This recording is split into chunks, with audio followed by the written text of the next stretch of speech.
All right. Hey, y'all. Thanks for tuning in. It's book reading time. And in case you don't know me from before, Daniel Aaron is my name. And this is a series I am doing for reading this book that I wrote a couple of years ago, The Art of Spiritual Leadership 40 Laws to Transform Your Life and the World. And of course, you can get the book hardcover, softcover, Audible version. You can get the Kindle version. The Kindle version is almost cost nothing. And so what's maybe a little bit different about this is I'm just doing these as live streams, and whether you're tuning in live or by rebroadcast, this is a complimentary way for me to read the book and answer questions or interact around any of that should you desire that, as well to tell some of the perhaps behind the scene stories in here. So we are now up to, actually we're still in the introduction. Funny thing, I did not create the a great evenness of chapters. So there are some chapters that are really long, some that are shorter. The introduction's a little longer. So I read the first part of the introduction before. We're up to now page 25. And part of what we looked at in the first part is this kind of really radical, cool world we are in now. Spiritual leadership. What does that mean? And nobody's really been talking about that. So I have the distinction of creating something new in that world. And I've been blessed to get to be a bit of an expert in that world. So we're going to go a little bit further into defining spiritual leaderships. The first part of the book was really defining for you how this could be useful and beneficial for you. So onward. The new, in case anybody wants to read along too, it's on page 23 here of the hardcover version. And this is the section called The New Field of Spiritual Leadership. Let's turn our work of defining this burgeoning field of spiritual leadership into an evolving conversation that we create together through your journey in this book, and which continues to blossom throughout your life. One of the enthralling aspects of our age is the merging of science and spirituality. Quantum physics represents an evolution of our understanding of reality beyond the Newtonian view that prevailed for over 2 centuries. In much the same way, spirituality has emerged from religiosity and improves upon it, redefining and dramatically upgrading a field formerly fogged by superstition and tinged by fanaticism. While there is still infinite mystery to the world, we are now speeding into an era in which evidential understanding allows us to improve upon the efficacy of spiritual practices that have been around for millennia. Science and spirituality were formerly worlds apart. Now, however, through exponential progress in quantum mechanics, epigenetics, neuroscience, and behavioral sciences, we've matured into a much richer rational understanding of spirituality. One could even say that evidence is the modern language of mysticism, a realm that was once considered inaccessible to research-based inquiry. The materialistic orientation is losing its hold on people as we are increasingly able to realize that there's more to reality than meets the eye. These advances on the scientific side explain much of what we've learned about spiritual practices, and they are empowering people to derive physical benefits from spiritual technologies. Once a phenomenon considered miraculous, spontaneous remissions are now more common and explainable, and they are becoming increasingly methodological via spiritual technologies. What used to be the exclusive domain of yogis, mystics, and saints is becoming accessible to anyone.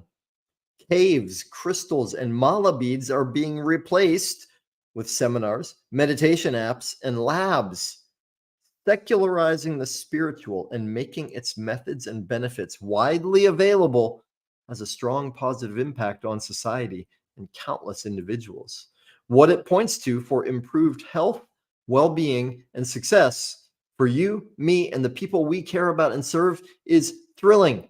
And yet there is more, much more.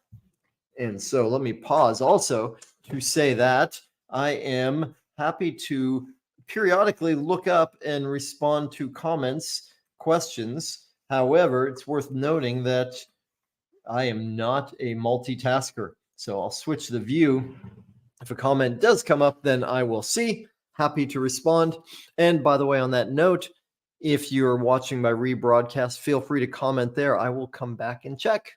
All right. Next section, new leaders, new dreams. We live in intense times, poised on the cusp of a new era on Earth, and the basic tenet of life, evolution, demands that more of us realize our potential. You do your part, and you will make it easier for the other aspects of the living organism to do theirs. At my in-person trainings, I often ask the group to name characteristics of outstanding leadership. None of the responses would surprise you. Patience, passion, caring, knowledge, commitment, integrity, excellent communication skills, empathy, courage, character, humility, etc. Once many people in the group have spoken, we turn the tables. I tell them that the qualities they have each identified are precisely the ones that they individually need to develop and embody. No two leaders are the same. And just as everyone's optimal nutrition depends on their biochemical individuality, so must each person lead according to their ideals and proclivities. One of the significant challenges of leading is that there are no hard and fast rules, no definitive guidelines that tell us when X happens, do Y. That's because each situation is distinct, from the players' perspectives to the stakes and the goals they are pursuing. The challenge is to take all the information and energetics involved and discover something new. Otherwise, it would be following rather than leading. By definition, leadership consists of the exploration of new territory. What qualities would you include on your list? What are the characteristics of an inspired spiritual leader? We know that leadership involves guiding and uplifting others. Expanding that definition to include a spiritual aspects means incorporating and addressing more than the physical, worldly arena. Spiritual leadership is about inspiration. The word comes from the Latin inspirare, which means to breathe in. And yet, on a deeper level, it refers to the calling in of spirit, the ineffable animating force. A spiritual leader, then, fosters and advances a fulfilling vision of life, the hallmarks of which are joy, vitality, freedom, expansion, and love. According to that description, spiritual leadership may or may not exist in religion, politics, or business where it is so desperately needed. Before we roll into the first chapter of our exploration, let us take a look at one of my heroes and a shining example of spiritual leadership, Nelson Mandela. Mandela's crusade for civil rights and equality for the indigenous people of South Africa cost him 27 years of unjust imprisonment by the apartheid regime. His life and story have had a profoundly positive impact, not just on South Africa, but on the entire world. In the 2009 film Invictus, based on actual events, Mandela, as the newly elected president of South Africa, facing the seemingly impossible task of uniting a racially and economically divided nation in the wake of apartheid, meets with South Africa's rugby team captain, Francois Pienaar. At this point, Pienaar does not know why the president has asked to see him. Tell me, Francois, Mandela asks, what is your philosophy of leadership? How do you inspire your team to do their best? I've always led by example, sir. That is exactly right. But how do you get the team members to be better than they think they can be? That is very difficult, I find. By the way, if you haven't seen the film, so worth seeing, right? This Matt Damon, I think, plays the rugby captain. And gosh, I'm blanking on the name of the guy that plays Mandela. Very famous actor, you know well. He's great, plays the role really well. It'll come back to me. Mandela, the captain was silent in response.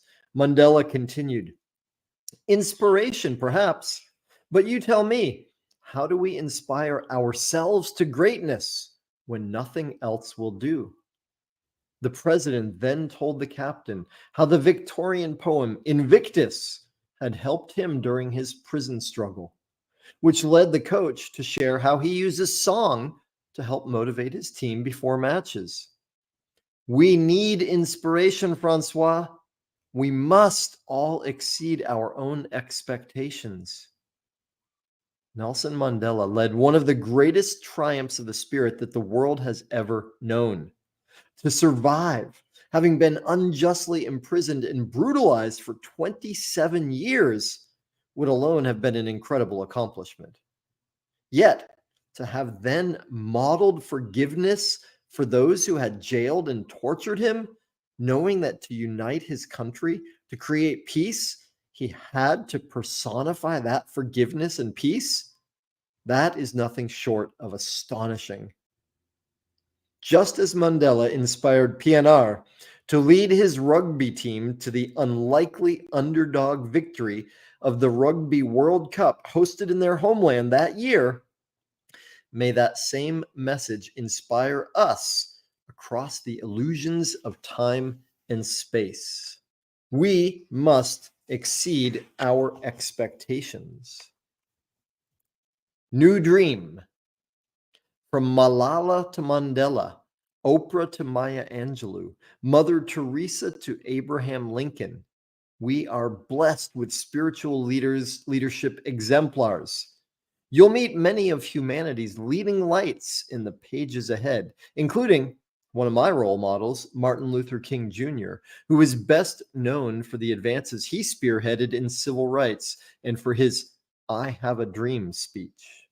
However, in the last stage of his life, his attention turned to eradicating poverty, to animal rights, and ending the Vietnam War. While some people criticized him for diluting his civil rights efforts, Dr. King knew that we must move beyond the stark inequalities, cruelty, and violence that have set the stage for racial discrimination. These tendencies have too long undermined humanity's progress toward a more humane world. A famous piece of advice counsels that if there's a rifle hanging on the wall in the first chapter of your work, someone must fire it by the end of the book. There are so many ways that our world is just such a dangerous place, bursting with armaments, bioweapons, cyber attacks, and other acts of aggression.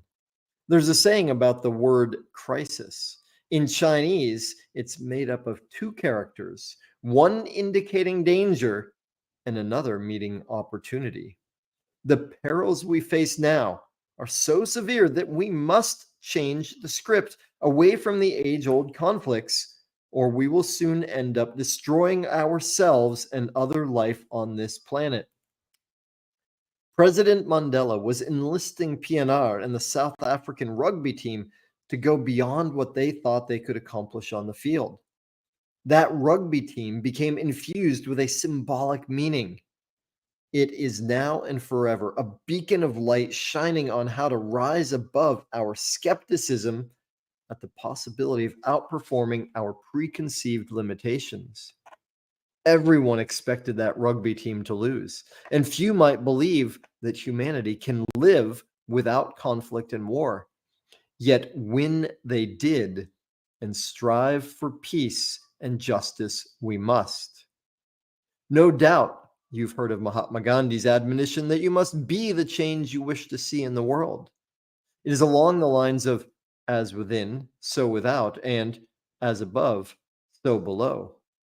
So, as Gandhi said, we must become what we wish to see. And as Mandela emphasized, we must first live what we are calling upon others to emulate.